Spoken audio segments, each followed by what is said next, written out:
گزشتہ سال جولائی میں میرا رابطہ تحریک طالبان کے کمانڈر ابراہیم عرف قاضی ماما سے ہوا اور بعد میں کمانڈر ابراہیم سے گاؤں اسواری میں ملاقات بھی ہوئی۔ اس کے بعد کمانڈر ابراہیم نے جو کہا گاؤں مشکل رہنے والی ہے، نہ میرے ساتھ مسلسل رابطہ رکھایا اور خود کش بننے کے لیے میری ذہن سازی کی۔ کمانڈر ابراہیم تنظیم کے بارے میں باتوں سے متاثر ہو کر میں خود کش حملے کے لیے تیار ہو گئی۔ بعد میں کمانڈر ابراہیم میرا رابطہ کمانڈر دلجان سے کروایا۔ کمانڈر دلجان نے بتایا کہ وہ مجھے خود کش ٹریننگ کے لیے ڈاکٹر سویہ BYC والے سے ملوائے گا۔ انہوں نے مجھے ہدایت دیا کہ میں مزید لڑکیوں کو فدائی کے لیے تیار کروں، جس کے بعد کمانڈر دلجان نے مجھ سے ملاقات کر کے مجھے اپنے ساتھ کیمپ لے کر جانا تھا اور خود کش مشن کے لیے ٹارگٹ کا بتانا تھا، لیکن خضدار پہنچنے پر مجھے گرفتار کر لے گیا۔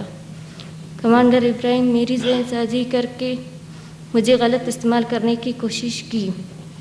آج کی بعد ایسے کام نہ کرنے کا وعدہ کرتی ہوں اور میں اپنے جیسے لڑکیوں کو بتانا چاہتی ہوں کہ وہ اسی طرح کے غلط کاموں سے خود کو دور رکھیں۔ آئی وانٹ کہ سب سے پہلے لائبہ جو ہیں وہ اپنے بارے میں بتائیں گی کہ یہ ایک سوسائڈ بامبنگ جو ہے ان کے لیے پریپیئر ہوئی تھیں، اور پھر اس کی ڈیٹیل میں بعد میں بتاؤں گا۔ آئی وانٹ کہ پہلے وہ اپنا انٹروڈکشن کرا دیں آپ کو اور بتا دیں کہ وہ کیا تھیں اور کہاں کی رہنے والی ہیں اور کس طرح انہوں نے کیا کیا۔ پلیز اوور ٹو لائبہ، آپ بتائیں بیٹا۔ بسم اللہ الرحمن الرحیم۔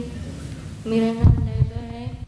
مجھے گھر میں اور گاؤں میں سب لوگ فرزانہ کہہ کر بلاتے ہیں۔ میں ضلع خضدار کی تحصیل زہری کی گاؤں چشمہ کی رہائشی ہوں۔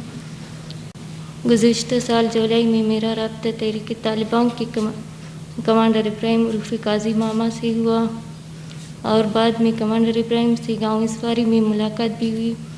اس کے بعد کمانڈر ابراہیم نے جو کہا گاؤں مشکل رہنے والی ہے، نہ میرے ساتھ مسلسل رابطہ رکھایا اور خود کش بننے کے لیے میری ذہن سازی کی۔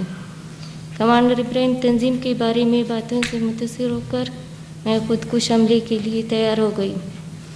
بعد میں کمانڈر ابراہیم میرا رابطہ کمانڈر دلجان سے کروایا۔ کمانڈر دلجان نے بتایا کہ وہ مجھے خود کش ٹریننگ کے لیے ڈاکٹر سویہ BYC والے سے ملوائے گا۔ انہوں نے مجھے ہدایت دیا کہ میں مزید لڑکیوں کو فدائی کے لیے تیار کروں، جس کے بعد کمانڈر دلجان نے مجھ سے ملاقات کر کے مجھے اپنے ساتھ کیمپ لے کر جانا تھا اور خود کش مشن کے لیے ٹارگٹ کا بتانا تھا، لیکن خضدار پہنچنے پر مجھے گرفتار کر لے گیا۔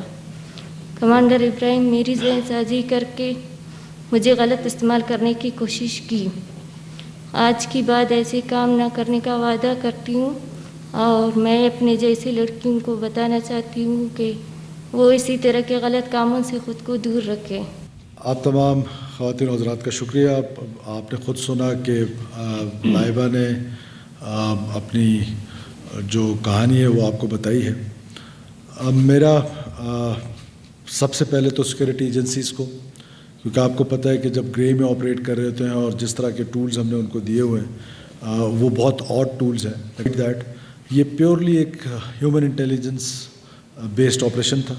تو میں بلوچستان کے خضدار کے زہری کے ان لوگوں کا شکریہ ادا کرنا چاہتا ہوں، سب سے پہلے کہ جنہوں نے یہ ہیومن انٹیلیجنس پرووائڈ کی، اور ہیومن انٹیلیجنس کی بنیاد پر سیکورٹی فورسز نے اس آپریشن کو کنڈکٹ کیا اور ایک بہت بڑی تباہی سے نہ صرف معصوم لوگوں کی جانوں کو بچایا، بلکہ ایک معصوم جان جس کی ایج بھی آپ کے سامنے ہے، اس کو جس انداز میں اس کو ریڈیکلائز کر کے پاکستان کے اگینسٹ اور عام سویلینز کی قتل و غارت میں استعمال ہونا تھا، تو میں سمجھتا ہوں کہ یہ ایک بہت بڑی تباہی تھی جس سے سیکورٹی ایجنسیز نے کارروائی کر کے اس کو بلوچستان کو محفوظ بنایا۔